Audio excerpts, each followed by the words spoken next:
Morning students. Next topics हमारा जो आज का है वो है साइकिल्स मेथड। इससे पहले हम काफ़ी सारे मेथड्स नॉकआउट, बाइज, सीडिंग्स आदि को फिक्स करना, किस प्रकार से बाइज दी जाती है, उनको किस प्रकार से आगे बांटा जाता है, उनके बारे में हम ऑलरेडी पढ़ चुके हैं। तो नेक्स्ट जो आज का हमारा टॉपिक है साइकिल मेथड्स। तो साइकिल मेथड्स की हम बात करें, उसके बाद जो हमारा नेक्स्ट है स्टेयर मेथड्स। आज मैं चाहता हूँ कि इस टॉपिक को हम कंप्लीट, इस चैप्टर को कंप्लीट कर दें, क्योंकि we are already read. Next है जो साइकिल मेथड। साइकिल मेथड्स एक प्रकार से हम, जैसे नाम से हमें पता, साइकिल्स मतलब सर्कल्स के अंदर मैचेस जो टीम्स के होते हैं, जितने भी मैचेस होते हैं वो एक प्रकार से जो साइकिल्स विधि में एक राउंड में होते हैं।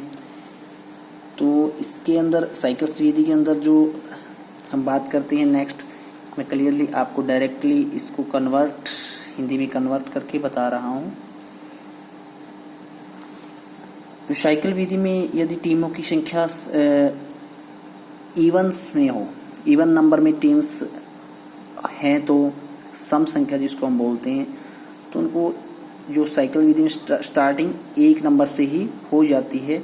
अगर ओड में मतलब विषम संख्या में अगर टीमें हैं हमारे पास, तो हम दाईं ओर से ऊपर वाली सबसे कॉर्नर वाली टीम्स को एक बाई दे दी जाती है, जिसके बाद वो इवन्स नंबर्स में दोबारा से उसी प्रकार से साइकिल्स विधि से मैचेस की संख्या स्टार्ट हो जाती है। तो टोटल मैच की जो संख्या निकालने के लिए एक फार्मूला है जिसका n ऑल एंस माइनस वंस। तो ये हम एक एग्जांपल के थ्रू इसको समझने की कोशिश करेंगे। तो जो हमारे पास टोटल नंबर ऑफ टीम है 6, और मैचेस की संख्या निकालने के लिए यहाँ पर 6 × 6 माइनस 1 2, यानी 6 × 5 = 30 डिवाइड बाई 2 एंड 15 मैचेस की संख्या इस प्रकार से हम निकाल सकते हैं। तो number of round n-1 means total number of teams 6 - 1, तो एंड 5 राउंड्स। तो यहाँ पर जिस प्रकार से दिखाया गया है फिक्सर, जिस प्रकार से साइकिल मेथड से बनाया गया है, यहाँ पर 1 2 3 4 5 6 टीम्स ली गई हैं। तो सेकंड राउंड में जो 6 नंबर टीम है जो 2 नंबर की जगह पर आ जाएगी, और 2 नंबर है जो वो नीचे आगे की तरफ खिसक जाएगा। मीन्स जो 1 नंबर टीम है वो सेम अपनी जगह पर रहेगी। और उसके बाद नेक्स्ट जो राउंड में आता है, 5 नंबर्स की जगह यहाँ पे 6 आ गई, नेक्स्ट राउंड में 5 नंबर्स 6 की जगह पर आ जाएगा, जैसे थर्ड राउंड में दिखाया गया है। और 6 नेक्स्ट से 2 3 4 नेक्स्ट आ गया हमारा, यहाँ पर 5 के बाद 4 5 6 2 3 नेक्स्ट आ गया हमारा 3 4 5 6 एंड 2। इस प्रकार से 5 राउंड्स होंगे साइकिल्स जो मेथड के द्वारा। इन एग्जांपल्स को आप एक बार करके देखेंगे अच्छी प्रकार से समझने के लिए। इसके काफ़ी सारे एग्जांपल्स हैं। नेक्स्ट जो हमारा आता है स्टेयरकेस मेथड्स, मतलब एक प्रकार से स्टेयरकेस में सीढ़ीनुमा जिसको बोल सकते हैं हम। लीग्स मैचेस जिस प्रकार से करवाए जाते थे, एक टीम्स का मैच बार बार सभी टीमों से, यानी एक दूसरे से मैचेस होंगे सभी टीमों के, जिसको लीग टूर्नामेंट्स जो पद्धति है उसके थ्रू बोला जाता है। तो स्टेयरकेस पद्धति के बारे में हम बात करते हैं नेक्स्ट। तो इसमें स्टेयरकेस विधि में जो स्टेयरकेस विधि है, एक प्रकार से सीढ़ियाँ, सोपान जिसको बोला जा सकता है, की तरह बनाए जाते हैं। ये विधि सबसे बहुत ही आसान होती है, क्योंकि इसमें कोई बाई नहीं दी जाती है, क्योंकि सभी टीमों के मैच एक दूसरे से होते हैं। तो इस प्रकार की इसमें कोई समस्या नहीं होती है कि बाइज देनी पड़े, और ना ही इसके अंदर किसी भी odd and evens numbers, total number of teams का कोई दिक्कत नहीं होती, किसी इस प्रकार की कोई प्रॉब्लम्स नहीं होती। ओड इवन्स नंबर्स की कोई भी इस प्रकार की प्रॉब्लम नहीं होती है। तो इसको हम एक छोटे से फिक्सर के द्वारा समझने की कोशिश करेंगे। 9 टीम्स का फिक्सर तैयार किया गया है। तो हमने स्टार्टिंग में 1 नंबर टीम्स के मैचेस 2 नंबर से कराना स्टार्ट किया, यानी 1 का 2, 3, 4, 5, 6, 7, 8, 9। इसी प्रकार से नेक्स्ट में 2 का 3 से और 2 का 4, 5, 6, 7, 8। उसके बाद 3 का 4 से 5, 6, 7, 8, 9। उसके बाद 4 का 5 से 6, 7, 8, 9। तो इस प्रकार से ये मैचेस करवाए जाते हैं। तो बड़े ही आराम से इन चीज़ को हम समझ सकते हैं। नेक्स्ट जो इसमें इस मेथड के थ्रू मीन्स पॉइंट दिए जाते हैं प्रत्येक टीम्स को। उन पॉइंट्स के आधार पर मीन जो विनर्स टीम होती है, method of the deciding the winner in the league tournaments. तो विनर ऑफ द मैच, जो मैच जीतता उसको 2 पॉइंट्स दिए जाते हैं, and the losers of the match 0 points, जो मैच हार जाता है उसको 0 पॉइंट जाता है, एंड ड्रॉ के कंडीशंस में दोनों टीम्स को 1-1 पॉइंट्स दिया जाता है। तो इन पॉइंट्स को किस प्रकार से टोटल करके टोटल पॉइंट्स इकट्ठा किए जाते हैं। उसके बाद टोटल पॉइंट्स, इसके अंदर भी विधियां हैं अलग अलग प्रकार से। ब्रिटिश मेथड की हम बात करें, ब्रिटिश मेथड, अमेरिकन मेथड होते हैं, जिसको टोटल पॉइंट्स ऑप्शंस मतलब कुल प्राप्त अंक, और टोटल पॉसिबल्स पॉइंट्स मतलब कुल संभावित अंक जो कितने हैं उनके साथ इनको डिवाइड किया जाता है। यानी पॉसिबल्स पॉइंट्स 16 मतलब टोटल पॉइंट्स कितने ऑप्टन कर सकते हैं, और 16 और ऑप्टन किए हैं इस टीम ने 14 मार्क्स। तो हम इस एग्जांपल के थ्रू इसको समझेंगे।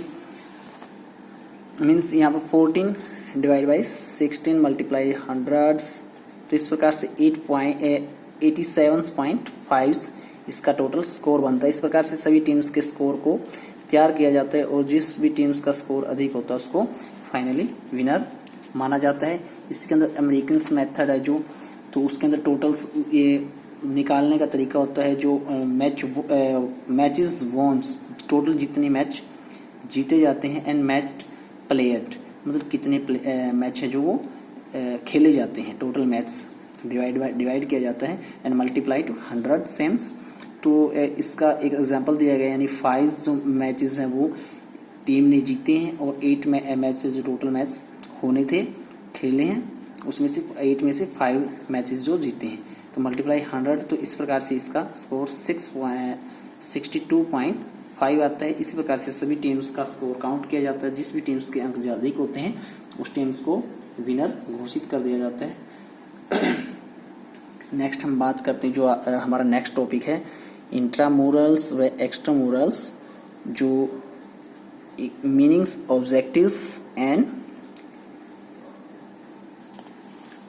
थियरियस significations.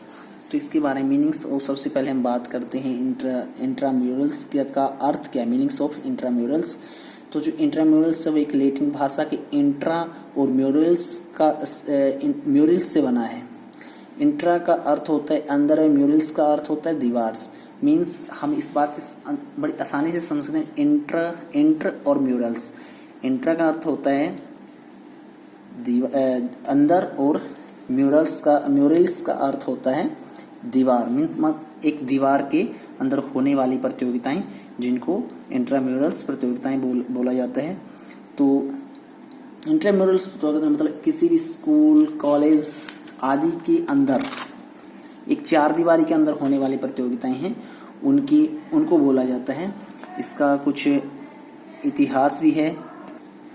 Origins of the इंट्राम्यूरल्स means इनकी जो उत्पत्ति है इंट्राम्यूरल्स की, प्राचीन समय से ही अनेक प्रकार की गतिविधियां जो 4 दीवारी के अंदर खाली समय के दौरान भाग लिया करते थे, शायद इसी प्रकार से इसका नाम इंट्राम्यूरल्स पड़ा।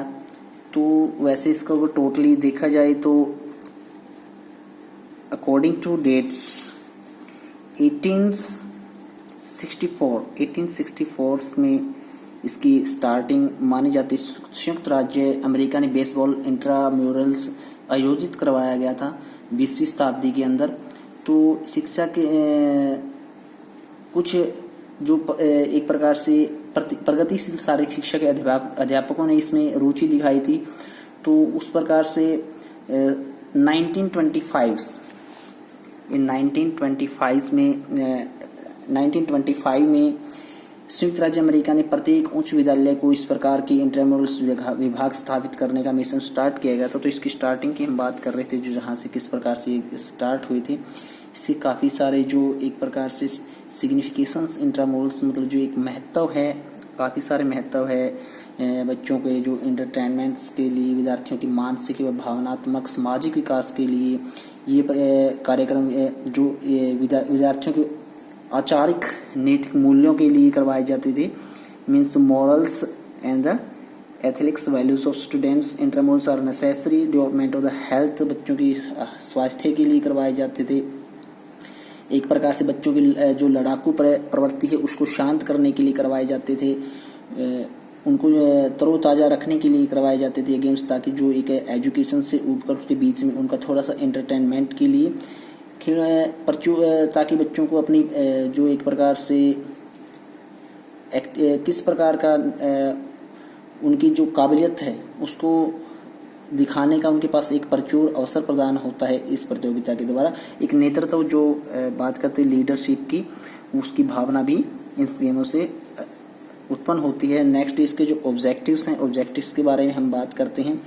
तो ऑब्जेक्टिव्स हैं इसके काफ़ी सारे जो उद्देश्य हैं। Means to the provides the opportunities and to develop the leaderships and to develop the feeling the cooperations. मतलब एक प्रकार से हम बात करते हैं प्रत्येक विद्यार्थियों को खेल कूद भाग लेने के लिए अवसर प्रदान करना, विद्यार्थियों में नेतृत्व के गुण विकसित करना, सहयोग की भावना, मनोरंजन प्रदान करना, खेल की भावना को विकसित करना। इस प्रकार के जो विकास है इससे इन जो इंट्रामुरल्स प्रतियोगिता है इनके द्वारा होता है। काफ़ी सारे हैं ये,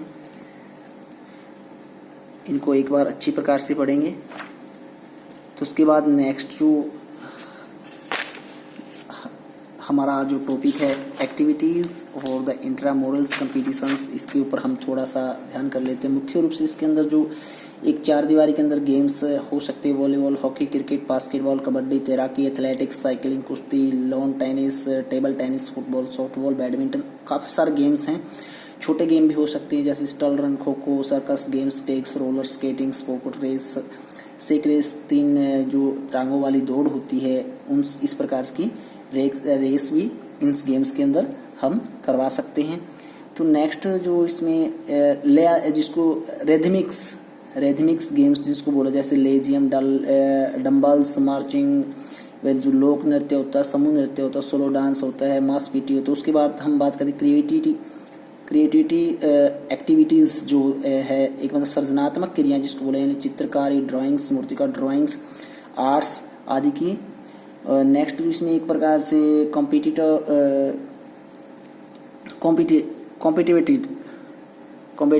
एक्टिविटीज़ जैसे बॉक्सिंग हो गया, जूडो हो गया, ताइक्वांडो, कराटे, इस प्रकार की प्रतियोगिताएं कराई जाती हैं। तो नेक्स्ट हम बात करते हैं, हमारा जो टॉपिक्स है एक्स्ट्रा म्यूरल्स। एक्स्ट्रा म्यूरल्स का अर्थ हम जैसे एक्स्ट्रा म्यूरल्स, ये भी 2 शब्दों से, लैटिन भाषा के शब्दों से मिलकर बना है। एक्स्ट्रा का अर्थ होता है बाहरी और म्यूरल्स का अर्थ होता है दीवार। मतलब दीवार से बाहर की जितनी भी एक्टिविटी क्रियाएं होती हैं, मतलब एक विद्यालय, इसका हमने पहले इंट्रामुरल्स की बात करी थी, इसके अंदर केवल एक विद्यालय के ही स्टूडेंट्स इसमें पार्टिसिपेट ले सकते हैं, जो 4 दीवारी के अंदर परमानेंट उसी विद्यालय के या किसी विश्वविद्यालय की या फिर किसी स्कूल कॉलेज के जो उसी स्कूल्स के प्लेयर्स ही पार्टिसिपेट कर सकते हैं। लेकिन हम बात कर रहे हैं एक्स्ट्रा म्यूरल्स की। तो एक्स्ट्रा म्यूरल्स में मतलब बाहर और दीवार, यानी बाहरी दीवार मतलब दीवार से बाहर की टीम्स भी पार्टिसिपेट, यानी किसी अन्य स्कूल के साथ या एक कॉलेज या दूसरे कॉलेज के साथ की टीमें भी उस गेम्स में पार्टिसिपेट कर सकती हैं।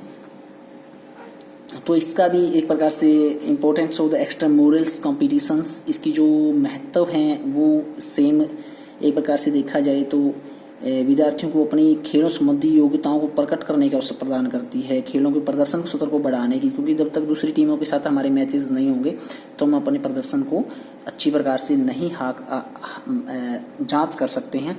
नेक्स्ट यानी खेल तकनीकों के बारे में provide the opportunity knowledge of the sport techniques, जो खेलों की तकनीक है उनकी उचित प्रकार की जानकारी इन चीज़ों से हमें प्राप्त हमें प्राप्त होती हैं, शारीरिक शिक्षा के कार्यक्रमों में अधिक प्रभावशाली बनाने के लागू करने के लिए इन गेम्स में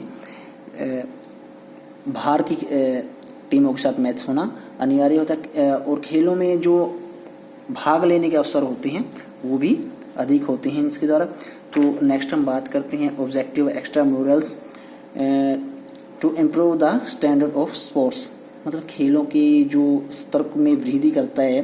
टू प्रोवाइड द एक्सपीरियंस के अनुभव प्रदान करता है। Develop the sportsmanships and the fundamentals, भाईचारे की मतलब एक प्रकार से जो खेल भावना है उसको विकसित, भाईचारे की भावना को विकसित करता है। To broaden the base of sports, खेलों का आधार का विस्तार करता है। To provide the knowledge of the new rules, नए नए जो रूल्स रेगुलेशन आते हैं उनके बारे में अच्छी प्रकार से हमें नॉलेज प्रदान करता है।